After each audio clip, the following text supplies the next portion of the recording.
Ya están. Vamos a darle palmas fuertes entonces y bienvenidos, redes sociales.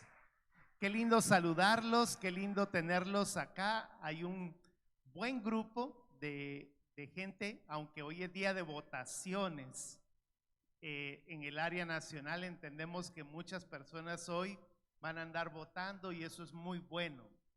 Lo digo en redes sociales, por favor, ejerza su voto, no deje de hacerlo, porque después tenemos a un gobernante que probablemente nosotros no vamos a estar apoyando porque no votamos por él, pero en realidad nuestra tarea es hacer esa parte importante de orar por nuestras autoridades.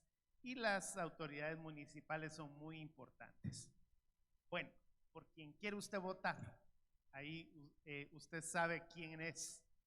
Bueno, vamos a iniciar. Quisiera que tomara su Biblia en su mano.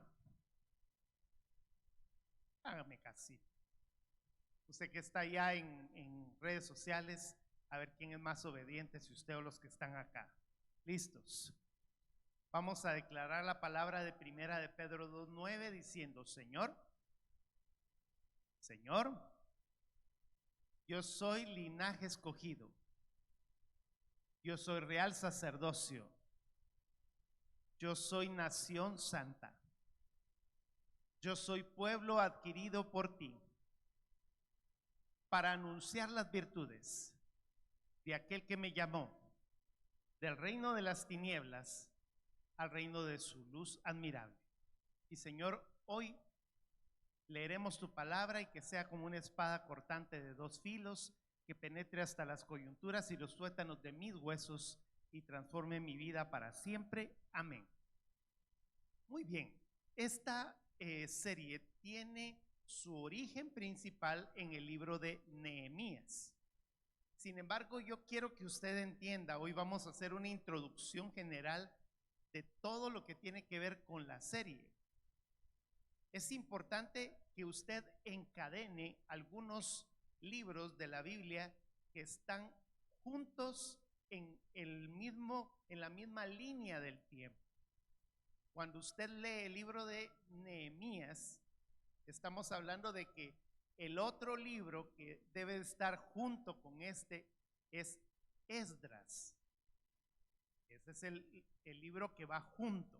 Sin embargo, en la línea histórica, en la línea del tiempo, usted está hablando de que Daniel llevó parte de este libro, Jeremías es una parte de este libro, los profetas, como en el caso de Ageo, es parte de esto, Zacarías es parte de esto, y para la cereza del pastel, el libro de Esther tiene que ver muchísimo con todo lo que estamos hablando. Entonces, hablar de el libro de Nehemías es hablar de una buena parte de la historia del pueblo de Israel. Como ustedes sabrán, el pueblo de Israel estaba unido en 12 tribus, y esas 12 tribus, bajo el mandato de David, bajo el mandato de Salomón, estuvieron unidas.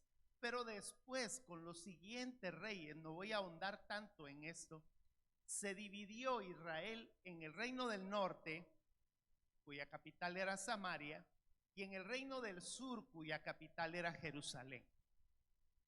En medio de la situación, encima de que se habían dividido, comenzaron a luchar entre ellos mismos. En lugar de adorar a Dios y provocar la adoración en el altar, lo que hicieron fue provocar divisiones. Y el Señor les entregó a sus circunstancias, a lo que viene después cuando nosotros tenemos una consecuencia de nuestro pecado. ¿Qué fue lo que sucedió? Los asirios tomaron la parte del reino del norte y los hicieron esclavos.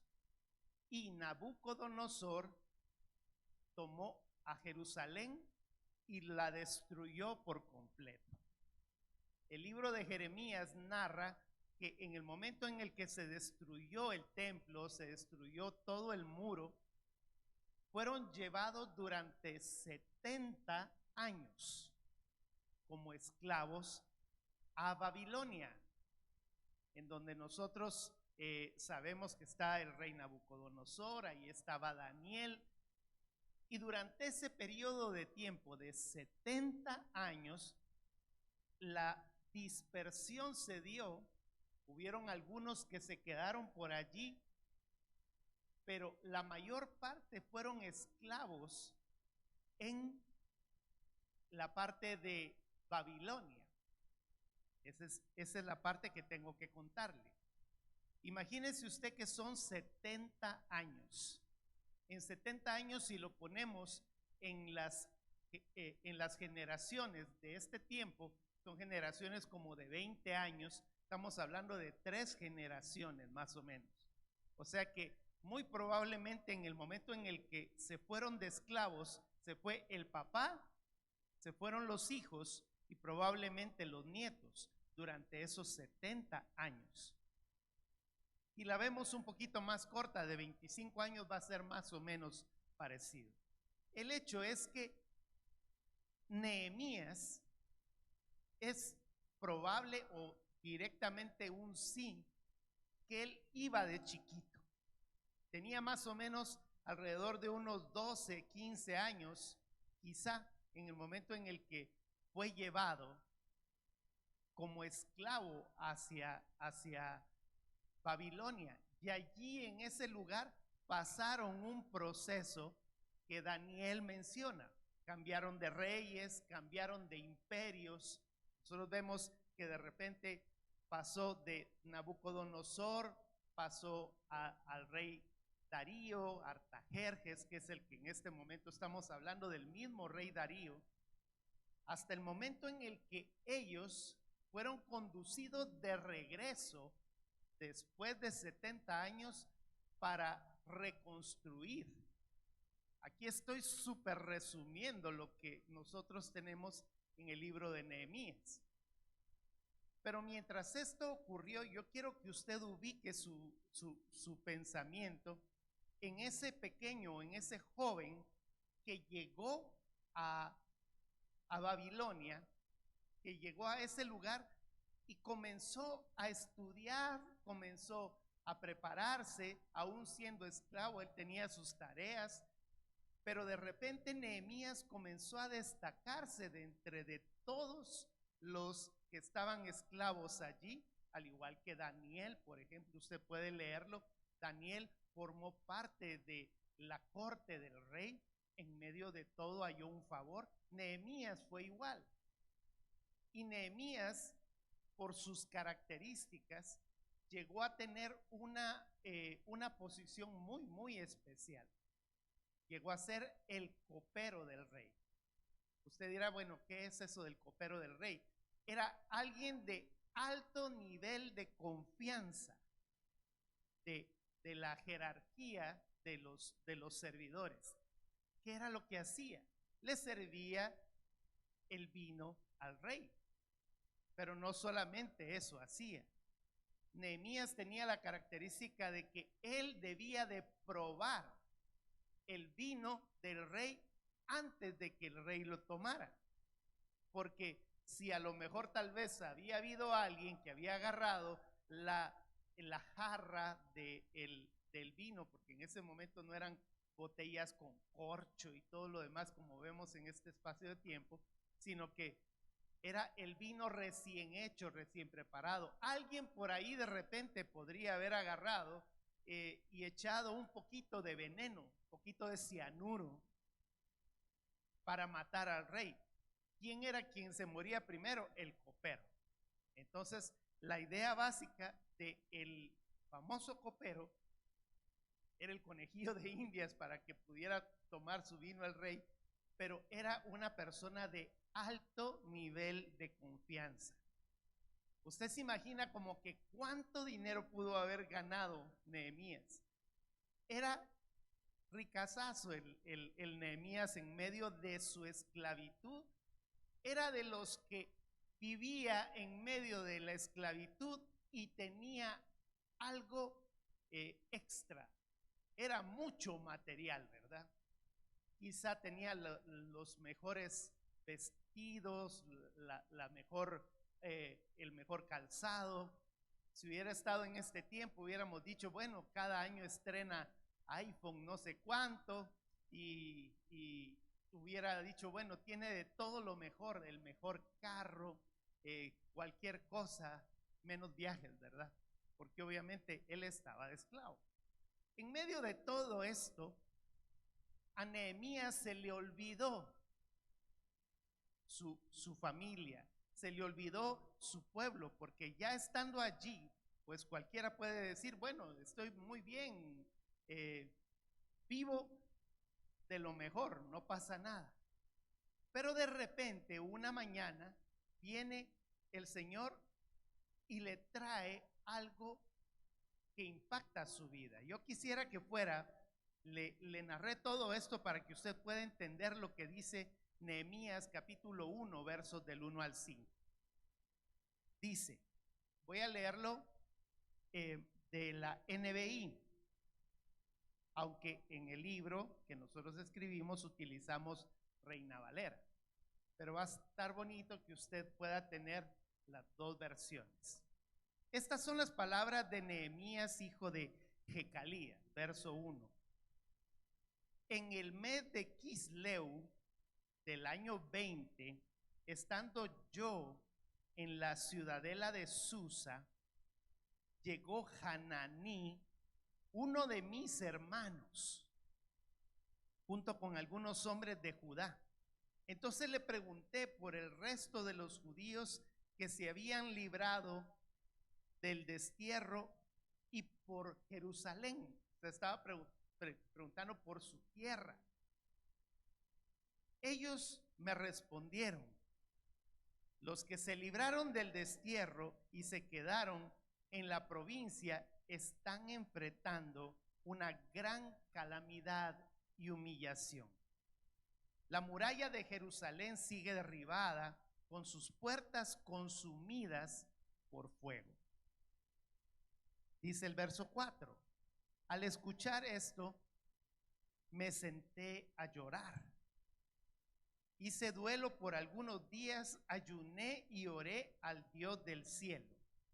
Y le dije, y ahí comienza a narrar una oración que el Señor puso en su corazón. Entonces, hay algo importante que nosotros tenemos que comprender. Como primer punto, quisiera llamar tu atención a algo.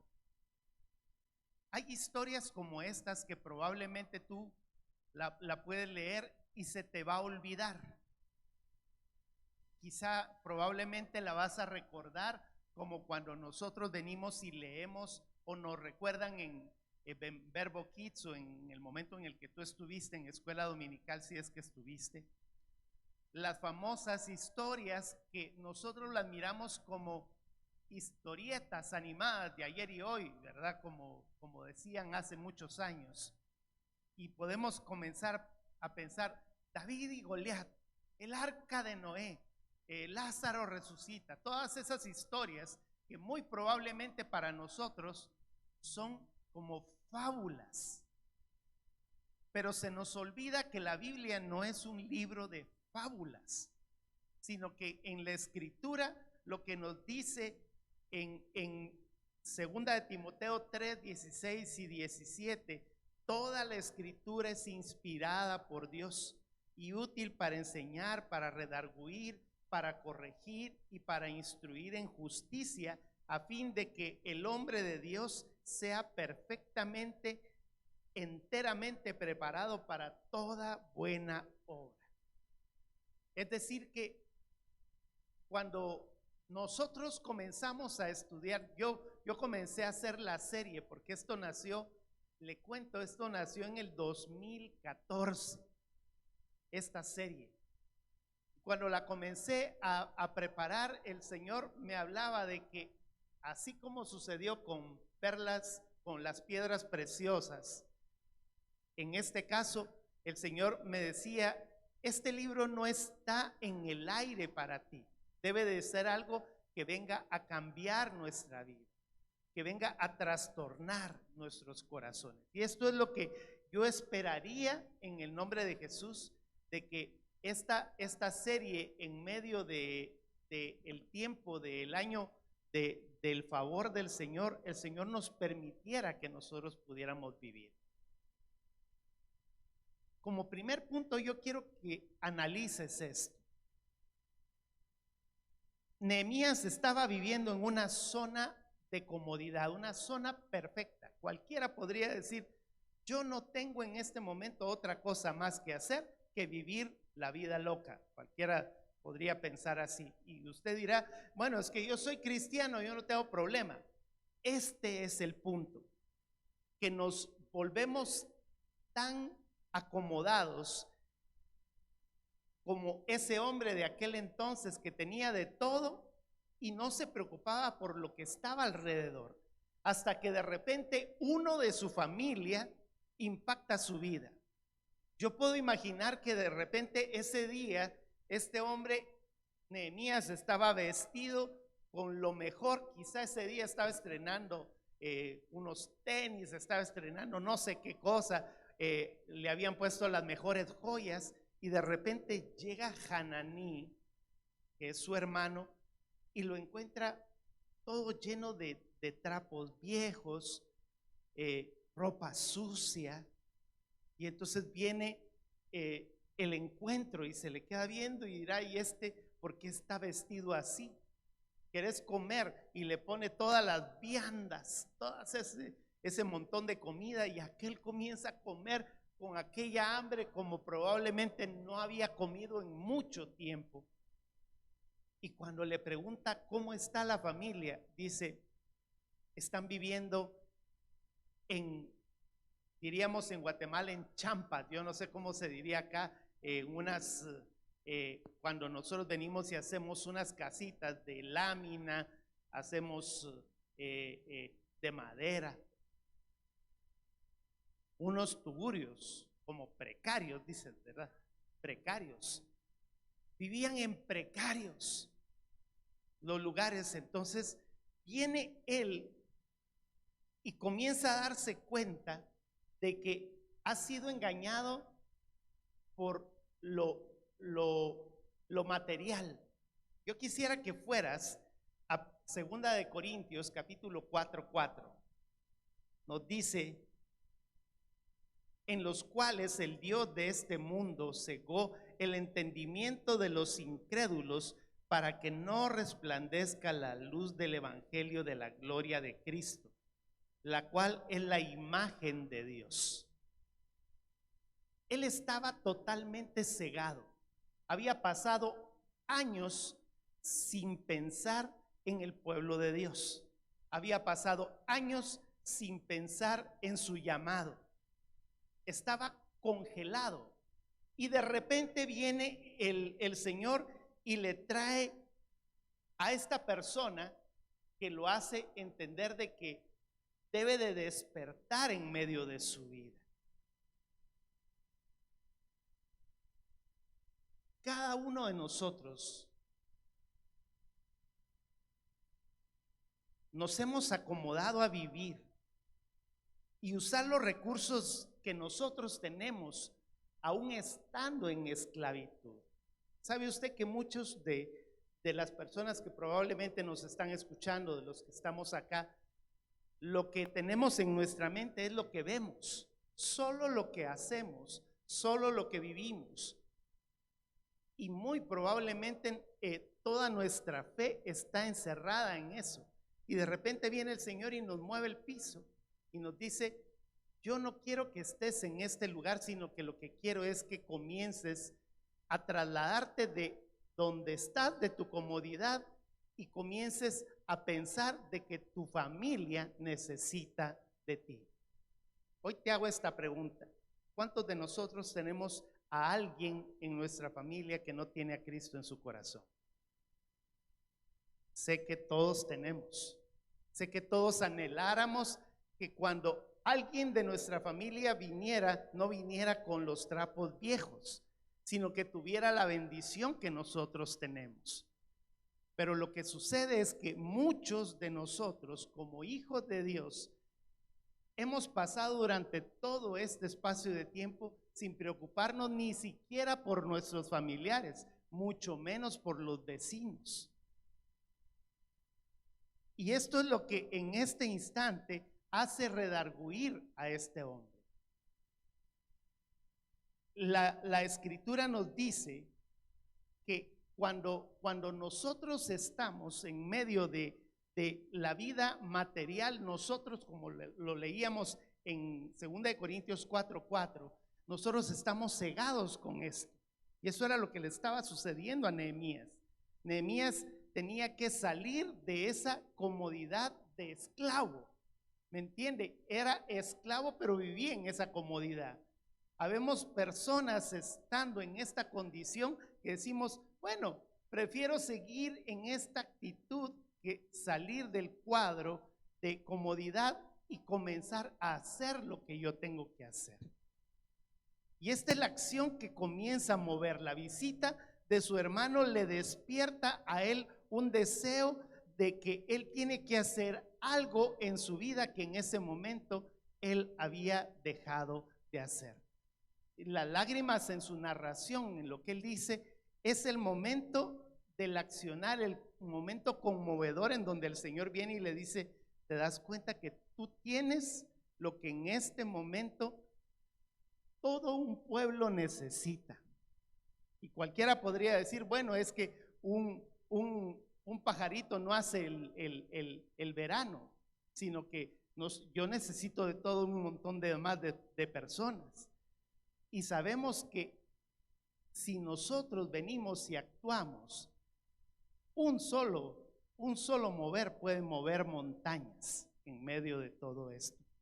Entonces dice el siguiente verso, es el verso 5. Él comienza a orar, él comienza a decir estas palabras: Señor Dios de los cielos, verso 5, grande y temible, que cumples el pacto y eres fiel con los que te aman y obedecen tus mandamientos.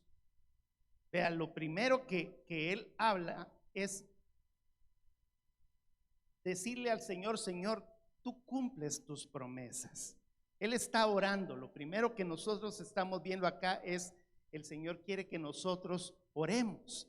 Y él pide por las promesas. Le está diciendo, Señor, tú eres fiel, tú puedes el cumplir con las promesas a los que te obedecemos.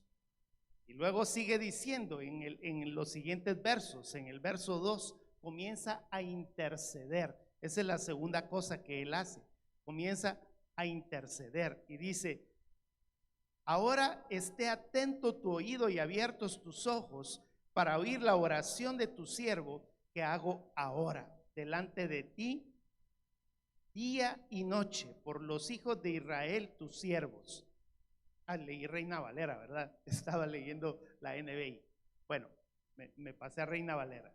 Esta parte el Señor está diciendo, Señor, yo comienzo a interceder.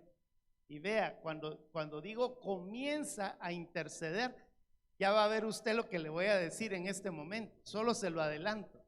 ¿Sabe usted que 120 días Nehemías estuvo orando?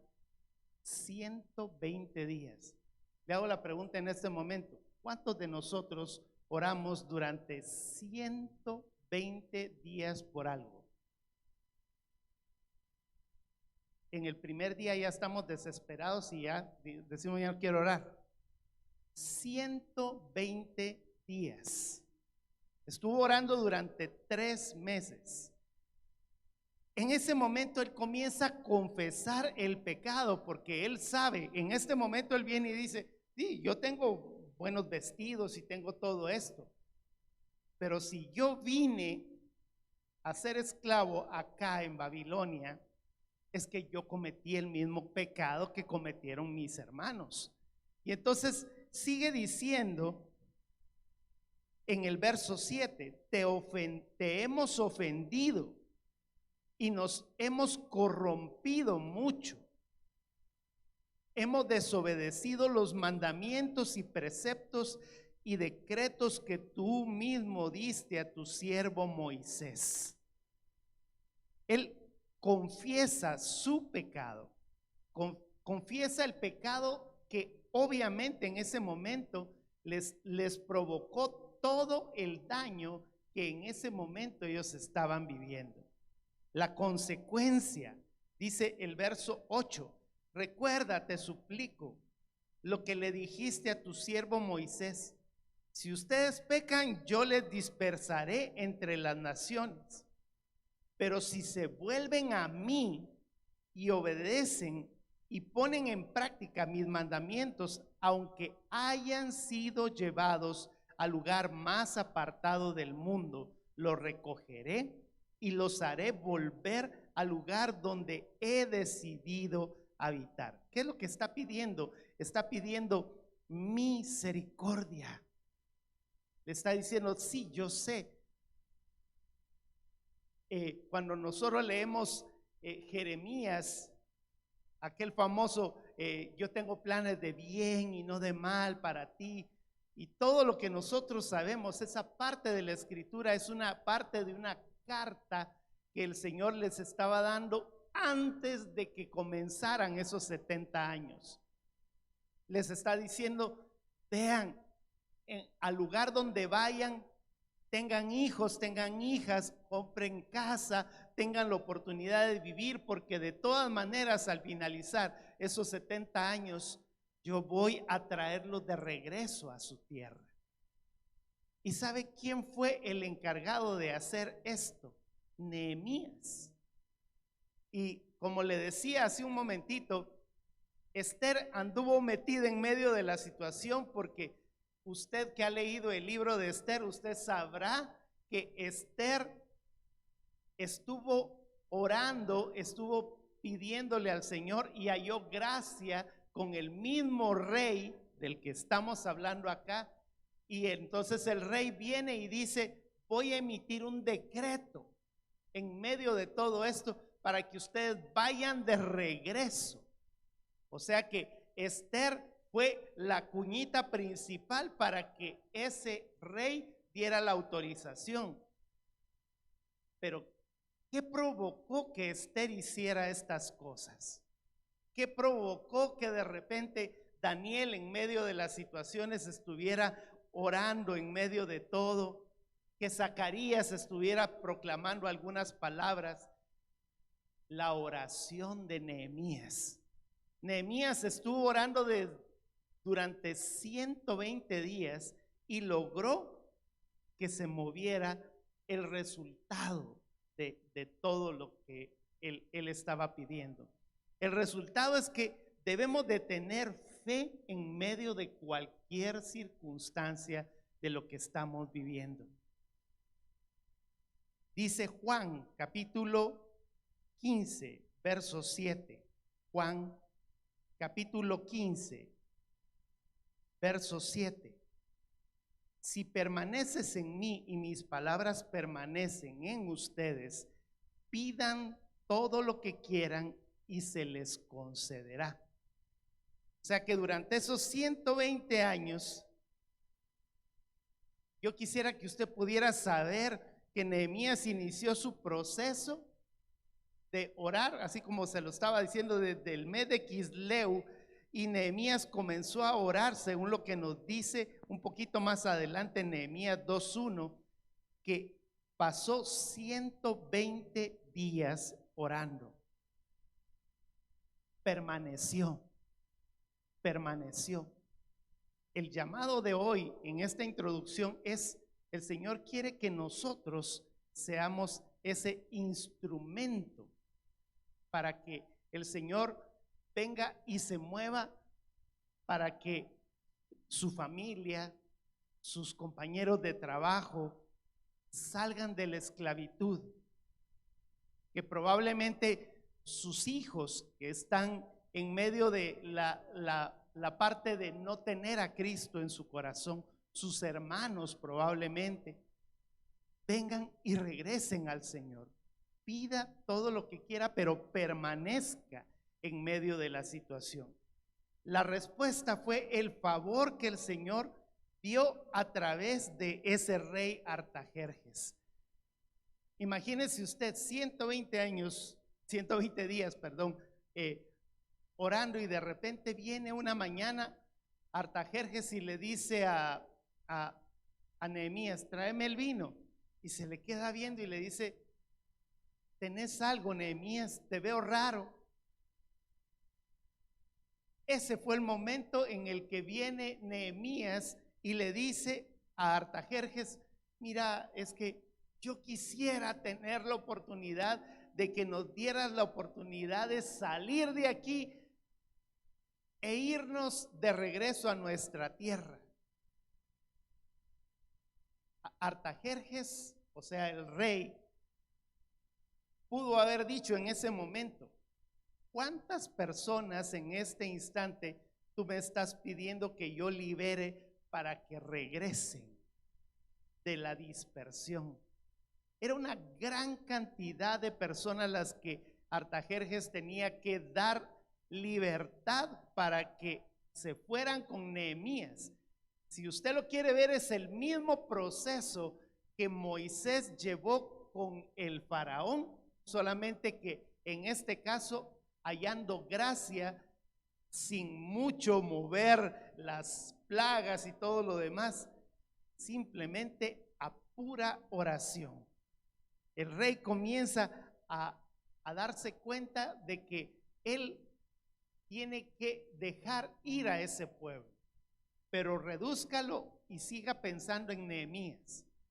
Nehemías estaba haciendo algo ilógico: tener muchas riquezas, tener todo lo mejor, comer todos los días las mejores viandas y cambiar todo esto por ropas viejas, no tener un salario, no tener la oportunidad de vivir en un lugar adecuado. Él tenía sus sábanas de seda, su almohada de plumas de ganso y todo lo demás que usted puede pensar. Pero en el momento en el que él se iba, salía de todo su nivel de comodidad.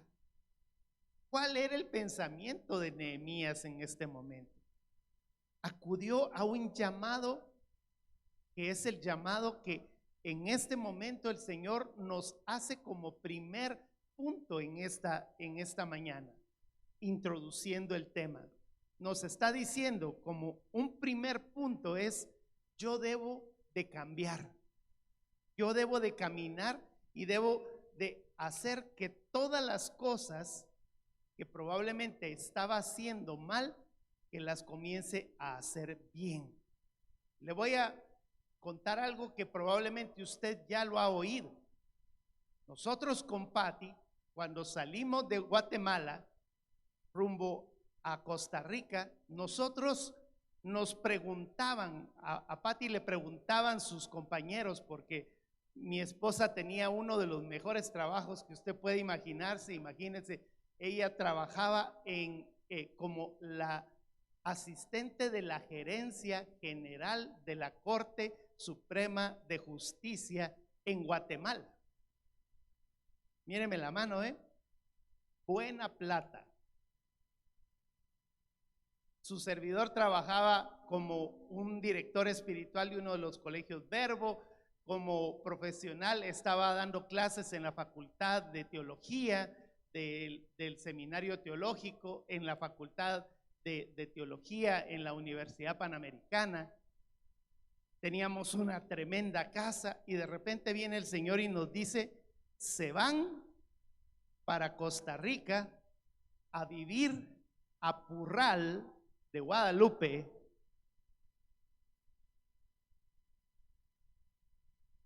en una casa alquilada, sin carro, y nosotros con carro último modelo en Guatemala, con todo el gran sueldo y nosotros sin sueldo, solamente con lo que íbamos a poder vivir,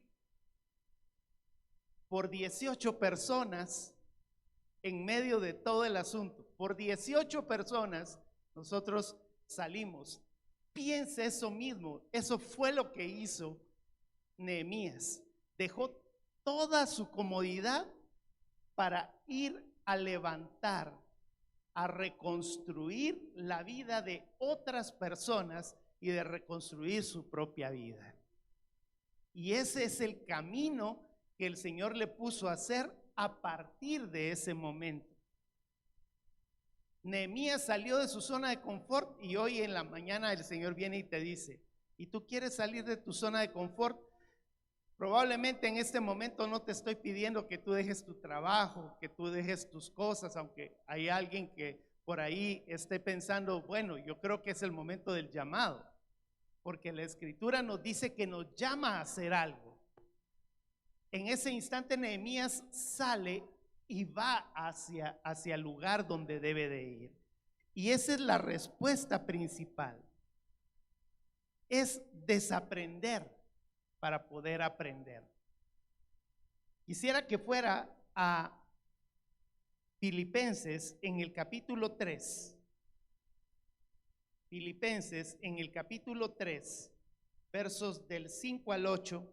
Y aquí le voy a leer a alguien que hizo lo mismo que hizo Nehemías. Yo no me voy a comparar con el apóstol Pablo jamás, pero lo que dice es, hablando el apóstol Pablo, diciendo, circuncidado al 8º día del pueblo de Israel, de la tribu de Benjamín, hebreo de pura cepa, en cuanto a la interpretación de la ley, fariseo, en cuanto al celo, perseguidor de la iglesia, en cuanto a la justicia que la ley exige, intachable. Sin embargo, todo aquello que para mí era ganancia, ahora lo considero pérdida por causa de Cristo. Es más, todo lo considero pérdida por razón del incomparable valor de conocer a Cristo, mi Señor. Por Él lo he perdido todo y lo tengo por estiércol a fin de ganar a Cristo. Eso lo dijo el apóstol Pablo. Y Nehemías emprende un camino, que es lo que vamos a comenzar a ver durante el proceso de la reconstrucción del muro. Ahora tengo que explicarle esta parte. Cuando él llegó a ese lugar, su tarea fue ir a examinar que todo lo que estaba allí desde el principio de los tiempos de Israel era historia que él tenía que levantar. Son 12 puertas. Y cualquiera puede leer y dice, bueno, la puerta de las ovejas, la puerta del pescado, la puerta vieja, la puerta de los caballos. Pero nosotros hemos encontrado, cuando yo comencé a escribir el libro y luego le dije a mi esposa, a Patti, que le diera esa revisada especial y le echara salsa a los tacos ahí, a esa parte, porque este libro lo escribimos entre los dos. Tuvimos la oportunidad de darnos cuenta que al igual que en el libro de Somos Piedras Preciosas, cada palabra que está escrita en la Biblia no está escrita solo por casualidad. Que cada una de esas puertas tiene un significado para que nosotros podamos ir a cada una de esas puertas y vivir un cambio en nuestra vida. Por eso es que el tema se llama Las puertas de mi vida. Ahora quiero decirte algo. El libro de Nehemías como primer punto y como un auxiliar, cuando nosotros escribíamos el libro, usted se va a dar cuenta que el proceso no es solamente, ya leí el libro de Nehemías y ya vi que ahí está una puerta que se llama la puerta de la basura. Y usted dirá, pero ¿qué significa esto de la puerta de la basura? Y cuando usted viene y se da cuenta que la puerta de la basura es tal cosa, no voy a hacer spoiler en este momento, es tal cosa, usted viene y dice, bueno, ya lo hice. Pero usted se va a dar cuenta que cuando usted ya avanzó y pasó, ya está por la puerta número 10, por ejemplo, usted se va a tener que regresar a la puerta de la basura. Y algunos vamos a tener que regresar a la puerta vieja. Algunos vamos a tener que volver nuevamente y pasar por la puerta de la fuente. Y estando en la puerta de la fuente vamos a tener que decir, me faltó, y tener que regresar por el muro y regresar a una puerta que probablemente necesita reparación, reparación y reparación. Y quiero terminar en esta parte diciéndole, nuestro corazón anhela que usted pueda vivir este tiempo de bendición. Probablemente en este momento, por razones de tiempo, ya no queda el espacio para seguir explicando, pero usted no se pierda la serie, que cada semana vamos a estar dando una puerta y que usted va a poder tener la oportunidad de hacerlo. Así es que voy a pedirle en este momento que se ponga en pie y vamos a entender 3 cosas principales con su mente abierta en este momento. Dice Romanos capítulo 8, verso 28, que todas las cosas ayudan a bien. Nos enseña que a los que amamos a Dios no hay ninguna condición de esclavitud de nuestra vida que esté pasando para servir de estorbo para el propósito de Dios en medio de nuestra vida. Pero depende de nosotros el movernos para alcanzarlo. El punto 2 que quiero que usted entienda es aprender que un estado de comodidad humana puede y debe cambiar cuando Dios nos ordena a movernos hacia donde Él está trabajando. Y 3, en medio del proceso de decisiones de cambio en nuestras vidas, debemos renunciar muchas veces a actitudes, a paradigmas que pudieron mantenernos atados a nuestro pasado y sacar el escombro para reconstruir en un terreno limpio. Oremos. Señor, en este momento ponemos en tus manos este inicio de la serie, y aunque a manera de introducción podemos decir, Señor, que queremos entender un poquito más de ti, ayúdanos a caminar por ese proceso, abriendo y cerrando puertas donde tú nos pides que lo hagamos. Y te damos gracias en el nombre de Jesús. Amén.